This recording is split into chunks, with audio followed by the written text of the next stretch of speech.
All right, well, that answers that. And Jim, with that, let's get to your thoughts on Monday Night Raw. I was preparing for surgery. It seemed like it was a one-segment show to me. What did you think? Well, there were more than one segment, but not any that you really needed to pay a lot of attention to. However, we will briefly hit the high points on this thing. And it started out with Edge doing a promo, and here comes Judgment Day, and they made Finn Balor versus Edge for WrestleMania Hell in a Cell with Finn Balor. Finn takes me out of the whole daggum Judgment Day. He just doesn't fit. They all look fucking cool except him. He looks like an Irish Opie Taylor. But then the Judgment Day kicked the shit out of Edge, and here came to save them, I shit you not, Johnny Sameface and Loomis and Candy LaRue. And they got in a big fight, and they went to the break in the middle of the announcer still talking, like it was even a surprise to them. They were still talking. They just like, get the fuck out of this. So the first match was Sameface and Loomis against Dominic and Damian Priest. And they ended up, they beat Loomis instead of Sameface. They're protecting this fucking guy for something. And then I'll have you know, some girls beat up more girls backstage and got caught on camera. And about 35 minutes into the show, yes, I'm not kidding, MVP and Almost came to the ring to do a promo about WrestleMania. And then Brock Lesnar's music played. Did you see this? I did see this, yes. And this is what Brock chose over Bray Wyatt. He comes out looking like Klondike Brock, and he circled the ring a couple times, take up some time. And the USA Network drastically tried to bleep holy shit, but they got most of it. And they went face to chest. And then it was pantomime. Almost shows Brock his fist, and it's as big as Brock's head. And then Almost goes for a handshake, and Brock takes the handshake, but Almost won't let go. So Brock stomps on his fucking foot and goes to German him, but Almost stops him and gets the fucking face grab on Brock's face and tries to push him over the top rope. Was it the second or third try that he got him?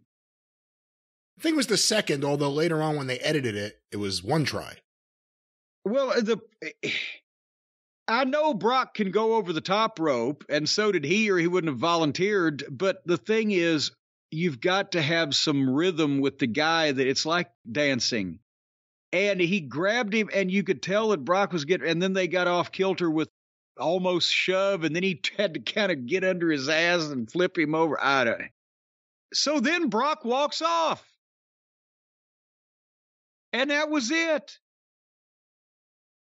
So again, they had a bunch of referees come down and everything, but it wasn't like that they were pulling Brock back or holding him back or getting in between or being sacrificed by being thrown around at the monster wanting to get back in the ring at Almost. That's just you. It was just like, oh, okay, well, shit.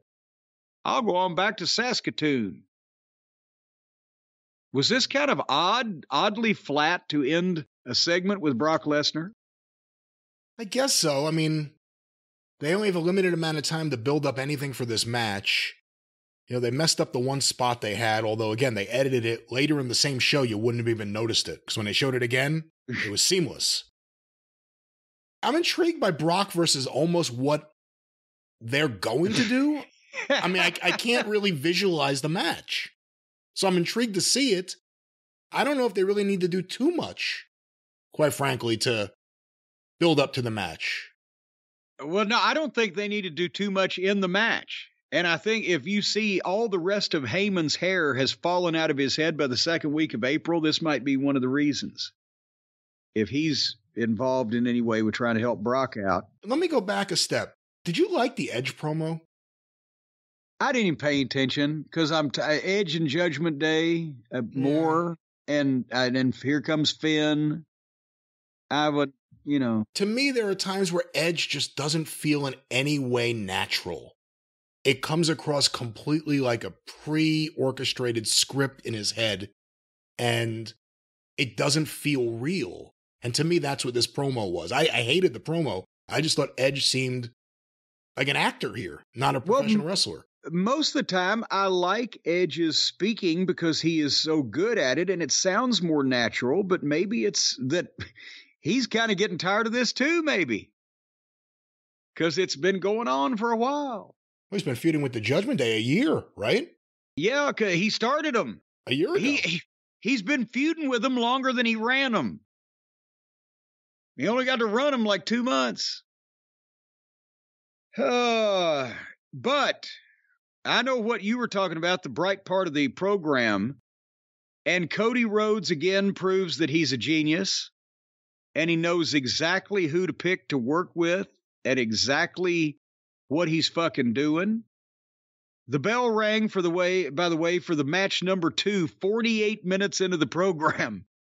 But Cody versus LA Knight. And they actually had a wrestling match. And they started out the wrestling, and then tempers flared. And LA foiled Cody's dive, and that made Cody open up and go to the top. But LA leaped up, and that big vertical leap to the top, one motion, hit him with the suplex off the top. Great move. And they actually got to go 4 minutes until the break, deviating from the norm on Monday Night Raw. And did you notice, Brian, when they came back, the heat was still going? Because Cody knows they need to see the heels heat. Almost every other match on television now, from this company, a lot of them AEW, the heel will start the heat. They'll do the heat during the commercial break, and as soon as they come back from the other side, you see the babyface fighting back. Fighting back from what? According to the TV viewer. He was never in jeopardy to me. He came out on the losing end of one move before the commercial when I was distracted. Cody knows you need to see the babyface selling and see the heels heat so that the comeback will mean something. And he did that. And finally, then he made the big comeback and hit the big disaster kick for a 2 count. But then LA foiled the cutter into a back suplex 2 count. And Cody knows who can work and who can stay animated and who can be there for his shit and who can take the bumps.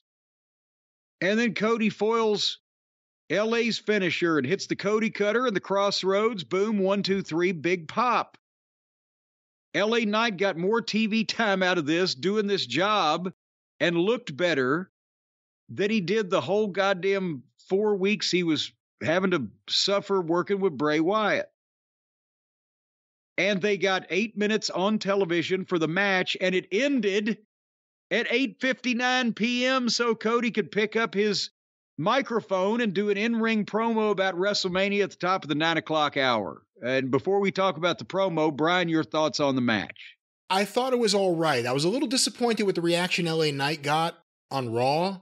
Maybe it's just because he's LA Knight. Yeah, that is his name, LA Knight. Yeah. Sometimes it sounds ridiculous when you say it out loud. I was a little disappointed with the reaction he got when he came out, but he's not usually featured on Raw, and SmackDown he's been getting better and better reactions every week. I thought the match was good, but at a few points it seemed like they didn't mesh. I shouldn't say they didn't mesh well. There were a few spots I don't think they needed to do, and they were Cody spots, and they did them anyway. But beyond that, I thought it was a good match. The spot where LA Knight jumped to the top rope and it almost looked like a force suplex onto Cody Rhodes. That looked really good. And you almost got to hear him apologize on camera if you listened close enough. When he was on the mat, he's like, I'm so sorry, or whatever he said. But it was a good match, and I know LA Knight's not one of the younger wrestlers, but I'm happy they're using him. It's not even better. They're just using him, and he's getting over. They still have him losing all the time to various people, but the fact that people are reacting to him is a good sign. He's got some personality and some movement, and that's what they're lacking in a lot of other cases. But anyway, Cody's promo was perfect. Again, he's just had this match, but so it didn't go 15 minutes, and that's for the better. He made his point. He aligned himself spiritually, intentionally We've got the same goals with Sammy and Owens. But then he said, Heyman talks about me making this personal. It's been personal since I was 21 years old. And the promo, it was a dusty promo. There was just the quotable line after the quotable line. I don't wear a suit because I think I am somebody. I wear a suit because I want to be somebody. And April 2nd, he's hitting the date. He's got passion. He's got emotion. He's got fire. He's selling the match. It's the dusty promo, but with bigger words and updated for Cody's vocabulary. And I thought that was the strongest piece of business on the whole program. It was an incredible promo. I thought it was an exceptional promo. And I think, something that helps Cody when talking and needing to bring the passion is when he's actually exhausted and tired. There's a difference between Cody coming out there in the suit and doing what at times has come across, not so much here, but every now and then. Theatrical, rehearsed, planned out, thought out. When he's breathing heavily and you just saw him work and you could see the sweat coming down his forehead and he's saying a lot of these things, man, did that register. Yeah. I thought this was maybe the best promo he's done in WWE so far. Yeah. And it's, again, I could hear Dusty in his slightly different lisp and his definitely different vocabulary, but hitting the points and the lines and the quotable moments. So he's coming through with flying colors with everything he needs to do to promote WrestleMania. And as we continue to see, he's the guy that will eventually be the peacemaker and or the instigation to get, I think, Owens and Sammy back on the same page, same side, cessation of tension, whatever the fuck. But you know what? It hit me watching this show and it hit me thinking about it afterwards. I'm not going to say worried, but I hope, because they've done such a good job of building up Cody for this match. And people are taking to him, they're accepting him. They're there for the ride. They're there to see where this story's going to go. Is he going to get the belt they stole from his daddy at the Garden? If he does get that belt, what do you do then? I'm just a little worried. I shouldn't say worried, but I'm anxious to see how WWE will handle Cody not being the challenger, but Cody as the actual standard bearer, as the champion. Yeah. And who they're going to program him with and how they're going to treat a world champion, Cody Rhodes, if they do, in fact, go that direction. I think he's probably going to want to do something with Austin Theory because I think he can see the potential there. And if he gets a win over Cena at Mania, it sets him up perfectly. There's whoever knows if Seth is a goddamn babyface or a heel or what, but they've done that to death. There's a shortage of top single names in the WWE, but they've milked this along. And a rematch with Roman, etc. So they've got a ways to go. I'll tell you, Bronson Reed, and he was next, by the way, against Ezekiel. I don't know who the fuck Ezekiel is pissed off, but they beat him again in 2 minutes. But Bronson Reed, if he had a fucking manager like a Heyman, he's Crusher Blackwell when he was young. He can move for that size. He could be a wrecking ball. You could really put some credibility into him, but I don't think he can do his own talk. I've heard him talk. I don't think he should do his own talking as a 400-pound fucking monster at the top of the card. Do they need a second credible manager beyond Heyman for someone like a Bronson Reed? Well, sure. So does the world. Yeah. Find it. And no, I'm not if nominated, I will not run. If elected, I will not serve. And that's not to take anything away from MVP, who I actually think does a great job week in and week out. Well, but he's not new, and he's not. MVP is not the fucking, evil slime ball that should have the wrecking ball beast monster like the Gary Hart with the Foreign Menace or Bobby Heenan with the missing link or whatever the fuck. Anyway, Kevin Owens still refuses help because when he asked for help, he didn't get any. And so now when people are offering him help, he doesn't want any. He's starting to get a little petulant. I'm thinking the fans are starting to go, all right, come on, man, get with the fucking program. Everybody wants to be on the same page now to fight the bloodline. Yeah, they're running out of time. They got to do this already. Yeah, well, and it's a shoot. They're being true to life because Steen is a goddamn obstinate, stubborn, fucking petulant dick.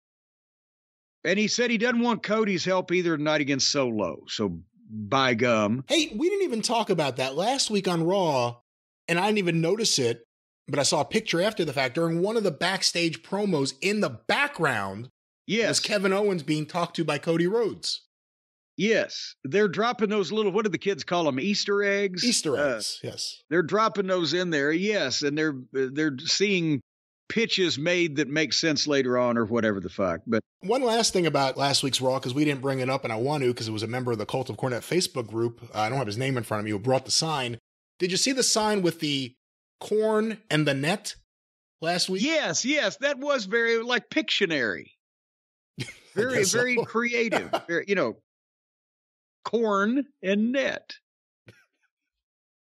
All right. Well, what else was netted on this show? All righty. Austin Theory beat Daryl Dawkins. I know it's March Madness, but I don't want to watch wrestlers dressed like basketball players or basketball players dressed like wrestlers. He's dropped a lot of weight. He actually looks like he's getting into better shape. Who, Austin Theory? No, Dawkins. Oh, okay. Well, good. Well, maybe he and Flop Dollar are training together. So then Paul Lee did a promo on Owens and Cody and etc. And again, a master class, and called Cody a schmuck. Said next week Roman Reigns is going to be on Raw and Cody better acknowledge him. So we got that going for us.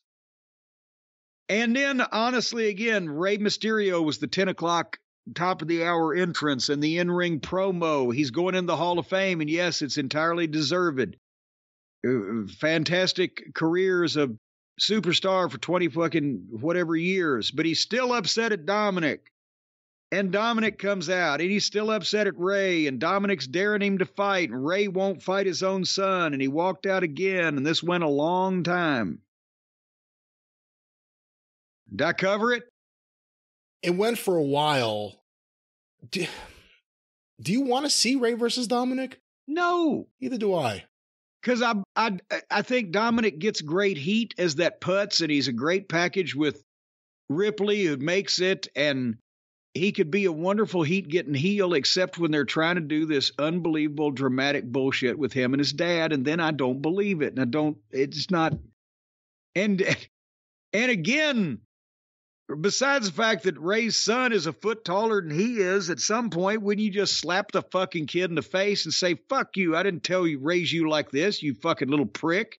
Your mother's ashamed of you. Don't make me break my foot off in your ass. Get the fuck home.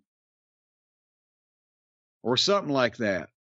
They've done a lot to show the issues in the relationship, but there's nothing that actually makes me want to see the father beat the son. And maybe there are fans who want that, but I don't like it. Anyway, and especially when it looks like that the son is a big bully for beating up his father. Seth Franklin Rollins beat Baron Von Corbin in 2 minutes, so they still hate him. And did you see Shush Boy in the back, or were you unconscious by that point? No, I saw this. Shush Boy was in the back, and he's got a missing poster for Otis. He can't find Otis, and there's a poster, missing Otis. And have you seen him? And suddenly, we see that he's in the back with the models and the model girl taking model pictures. And they did what I guess somebody has explained to him as comedy.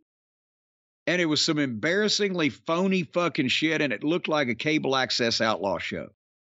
So with that, I said, fuck it. The main event is Kevin Owens against Solo Sikoa in a street fight with no disqualifications. So I'm skipping to the main event. After I saw Shush Boy and that embarrassment, there was a girls' match. The girls had a fight. Then we get to Owens and Solo, and they jump-started on the floor. They got in the ring, they did one spot, and they went back out to the floor for another 2 minutes.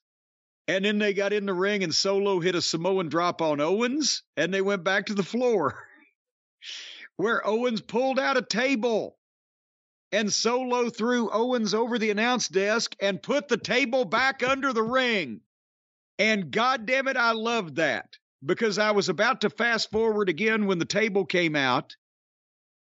But they finally did it. He got heat on a break spot by putting the table back under the fucking ring. When the fans started booing when he started putting it back, I was like, man, how come no one has done this before? It's perfect. And that's what I wish they do every goddamn time. So anyway, they go to the break, they come back. And at the point that they came back, Solo, who just started getting some heat on Owens, is laying on the floor while Owens is in the ring, setting up one at a time, 6 chairs all in line in the ring, 3 and 3, seats facing each other so that they can take a bump off the top through that platform of chairs. And neither one of them is on the top rope while he's doing it. So at that point, and remember what I said earlier, indie-minded subset of wrestlers. Steen was one of the original poster boys. You can't get it out of him. And he's going to do shit like this. So when I saw that, I said, fuck it, I'm going to go to the finish just to see who wins. They ended up in the crowd. They had to fight through the entrance to Gorilla. Owens walks right into a double super kick by the Usos in the Gorilla position. And then they drag him back to the ring and roll him in, hit him with another double super kick. Solo hits the spike, and they beat him 1, 2, 3. That surprised me. It surprised me too, not that they would beat Owens, but that they would do a finish like this that is so...